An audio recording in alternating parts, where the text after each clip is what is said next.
Seth Chandler, Witter Coin, world headquarters in San Francisco. This is the mezzanine level. We have obviously a pretty huge facility. It's obviously security minded. Got a lot of tons of cameras everywhere. We're actually doing some spring cleaning. We're expanding our shipping operations. We're hiring somebody to complement Ira as well. We just have to ship, and we're doing a few other things. Got more coin photography going. Those of you that run small businesses, whether it's a pizza joint, flour joint, sooner or later you got to get 2 ovens, right? Sooner or later you got to get more flours, but you got to have the infrastructure to handle it. So what we've been doing is just been throwing away a lot of stuff. A lot of stuff actually. So let's just walk you outside, all right? We got all kinds, still even coins up, a little bit of coins up here. They go in the safe. We got boxes, we got this. It's a lot more cleaned out. It was a lot thicker. But let me show you guys more or less where it's been going.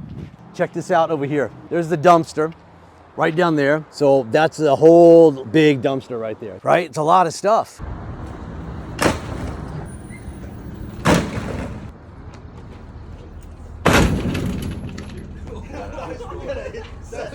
And that was all mostly from the second and actually third floor. We have actually third floor here at World headquarters. But yeah, a little bit of spring cleaning today. All right, so there you go. It's gonna be a lot different in here pretty soon. So thanks y'all for paying attention. Bye.